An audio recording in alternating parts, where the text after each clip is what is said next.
Hey everybody, Craig from the University of Applied Research and Development, and it's our privilege to have Niurka C with us, who is a US Army veteran. Hi Niurka, good to see you. Hi, good to see you. Thank you for Thanks very much for joining us. I'm delighted that you're with us. Yes, I'm very glad to be here. Why don't you tell us about your motivation for joining the military originally? Oh my God, it was so long ago. The motivation was, I just came from my native country, Cuba, and I came to this new country where everything was new. There were so many possibilities. I kind of started learning about the actual concept of freedom, and I wanted to find a way to give back and I always was attracted to the military. So military seemed the right choice, and I was just 19, so I really didn't know what I signed up for.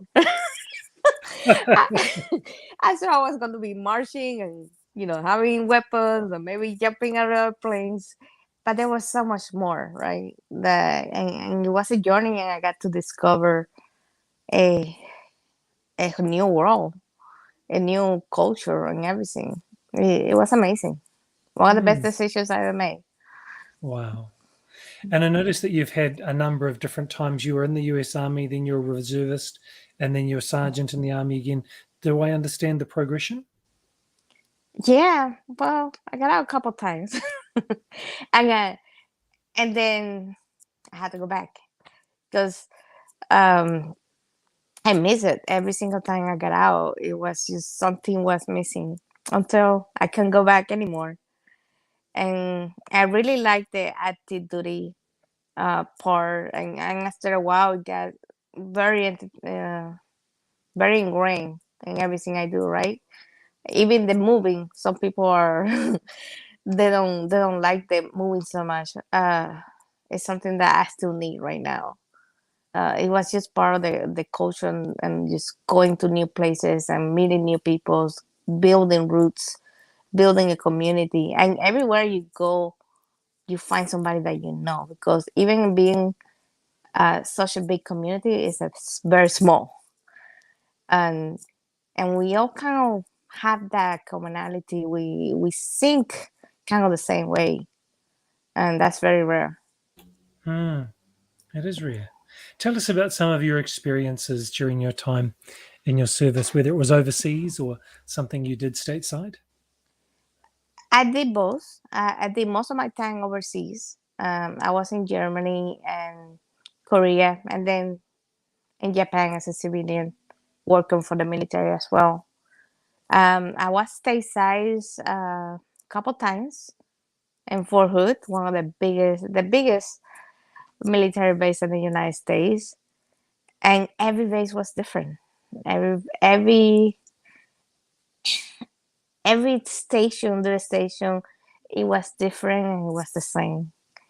Um, we still had that structure, that military structure. Get up, go do PT, even if you don't like it.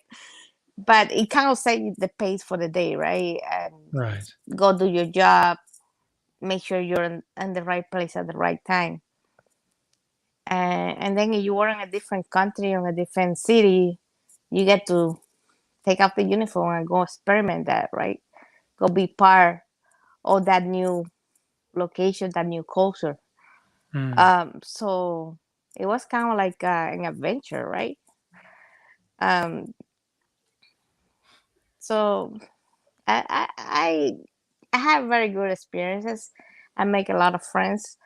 Um, there's something about it. I can go visit my friend. I haven't seen her in 10 years, but we share the same experiences, and we can pick up the conversation that we had 10 years ago, like it was Hmm. today. I Hmm. cannot do that with somebody that I can't even do that with my family, because they still stuck, and they still think, and they're 19 years old that left, and they didn't see all the experiences I had. But Hmm. my friend, because she had the same kind of the same upbringing, even with different experiences, she understands, and we can talk and we can relate and we can just, it's like yesterday, but it's today. Wow. Tell us about some of the responsibilities or the jobs that you had in the military. Whew. I was a supply sergeant. I was in charge of logistics. That means at one time, when it got rough, at time 9/11, we had about 10 change of command in 1 year. That means Wow. we had to do 100% inventory because we had to change a commander, so he had to sign for um, all the property. And we had a big. I was in Germany at the time. We had a big account. We had like three were property in 3 countries, and they had everything needed to be counted. When you Wow. telling that we had to count something, we count the screws. How many screws you got? So it took a lot of effort, took a lot of coordination. But then you see the military training on that, right? The first time took some getting to use. The second time got a lot easier. By the third Mm. time, we're masters. Oh, the whole unit came together, and it was something beautiful. And we did, you know, we're in charge. I was in charge of the property, one of the biggest user accounts. So with that came a lot of accountability, a lot of Mm. property responsibility. We had to turning a lot of property that was obsolete. So sometimes we had to get on the road and had like 6 trucks with us full of property that we didn't need anymore. And we Mm. need to turn it in so another unit could use it. Mm. So it's interesting. Definitely a lot of adventures. So it sounds like you built some great relationships, and you had a time that you value highly. When you transitioned, and you said you had to leave, and you couldn't go back anymore. What were some of those challenges with transitioning into civilian life? I still, when I left, I still had everything figured out. I like, I'm getting out, I'm getting a job, I'm going to continue, like everything going on. Reality check. It didn't work like that. First, the job took forever to get it. Even if it had all the qualifications, finding the right job, it was a job in itself. Um, so while I was doing all that, I said, well, let me go back to school and use my benefits before they expire. That was like, talking about my age, sitting in a class with sometimes high schoolers that are in college, feeling like Adam Sandler in that movie, A Fish Out of Water. And then going, actually got a job, and it's not the same. It's not Mm. civilians. Sometimes I try to understand, but it's not the same mentalities. Uh, just the little things. Sometimes you're looking Mm. at the clock and trying to get home because you have a whole life that you have to attend to, and the job comes second nature. Where in the military, we train to take care of the mission first, and everything else comes later. So Right. it doesn't matter if it take you 2 hours or take you 10 hours. You have to do it, and you get trained to do that. So there's little things like that that are very different and make it really hard to transition sometimes. Um, and there's also a sense, if it kind of feel like you got divorced, you got thrown away because now you're a veteran, and not a lot of veterans can even go to a military base anymore. You have to have be a retiree, or you have to have like a special veteran ID in order to go back to that community that was your life for so long. Some people do 20 years, Mm. and that support is not there. Mm. You know, and depending on where you go, you might have a strong military city with a lot of support, but some cities there's very little military, so they really don't treat you. They don't treat you like that. They don't make you feel like, okay, Mm. this is who you are. what was the difference maker for you when you're handling that transition and the difficulties and the challenges? What really helped you? Entrepreneurship. Um, I I found entrepreneurship when I was in college, and actually, when I go back to college, I kind of had to this class project, and that class project was actually what the thing that made me interested on class. Because before that, a lot of the stuff that they were teaching me, I already knew. I worked in logistics for uh, 15 years, and I was doing supply chain. So kind of a lot of the things they were teaching was the same thing, Mm, but the translation to the civilian world, that's what I needed. Now there was this class project that I actually had to build a whole supply chain from scratch and paper, and that make it interesting uh, because I never done that before. So I actually got to put all the knowledge I had from my military experience as being a logistician and learning, getting this degree, um, getting every resource I could get, like talking to the professors, the other students, and everything else I could ask to build this idea because I didn't want to do it using paper. I had enough money to take off, so I did. And I start creating a more umbrella. You can see on the screen, and just build it block by block and what it means. Because going back to the military, I'm very much into silmos. So for me, it was just more than an umbrella. It was a lot, so much more. And as you can see it, it keep building, it keep growing, and the sky's the limit. And sometimes maybe that. so just to check, this is actually about making umbrellas. Is that right? No. No?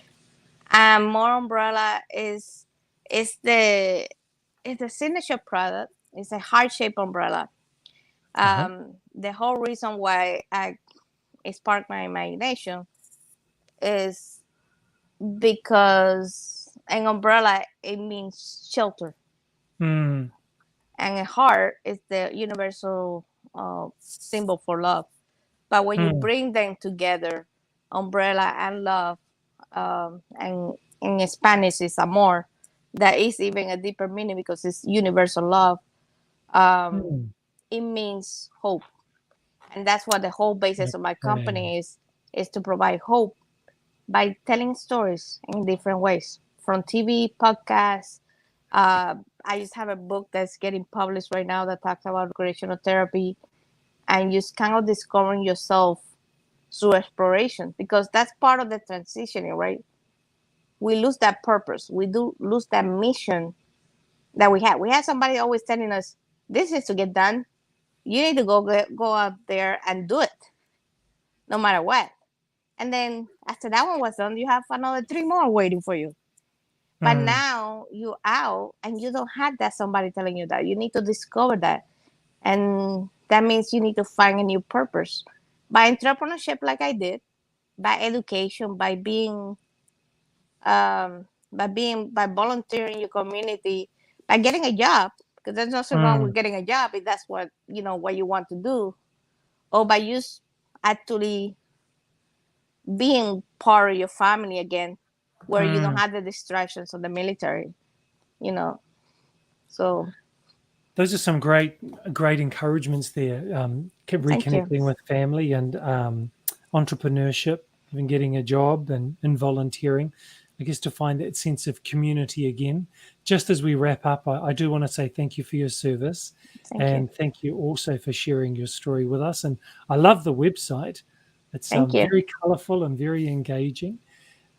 And so, for everyone, if you'd like to reach out to Niurka. We've got her LinkedIn profile link in the show notes. So if you'd like to reach out to her with the show notes on YouTube, on Facebook, on LinkedIn, on Twitter, on Twitch, on a range of different platforms, wherever this recording is, you can see the link to Niurka's LinkedIn profile and you can reach out to her. Just as we wrap up, Niurka, what's one thing you would say to a veteran who's maybe struggling with the transition back to civilian life, or they're in that moment of, they're still in the military and they're looking to transition out? What's one encouragement or one idea or piece of wisdom that you might give them? Go back to your training. So the military spends thousands of dollars in your training, and the one thing that they always tell you is use the buddy system, use the resources available to get things done. There's plenty of resources for veterans. And sometimes it's not about the resources, it's about finding where those resources are. We think, oh, we out and we need to do it and figure out everything by ourselves. And we forget, we need to reach out. Reach out to somebody that can help you. Reach out to, there's 45,000 nonprofits along in the US. Wow. That a lot of them work to help the military. Find the ones that really are doing it with a heart. That the ones that are not just going for the money, but they're actually doing a service because they care. Mm. And, and find that new purpose. Because if you find that new purpose, whatever it is, I'm sure it's just going to make you whole again. Take the time to find that purpose and that balance and just enjoy life. Because if we live in the past, and I understand there's a lot of veterans that have suffered a lot of trauma, Mm.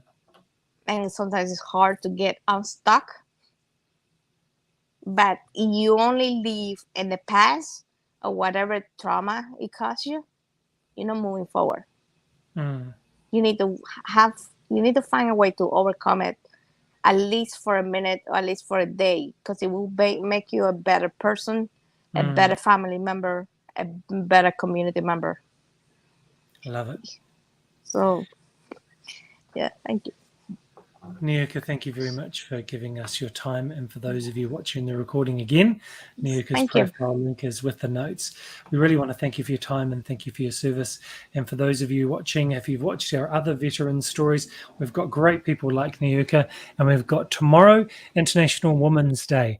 And so we have a group of 3 amazing women like Niurka who are veterans who are making a difference in their community. So we look forward to seeing you tomorrow on the next Veterans series, Veteran Stories, Difference Makers.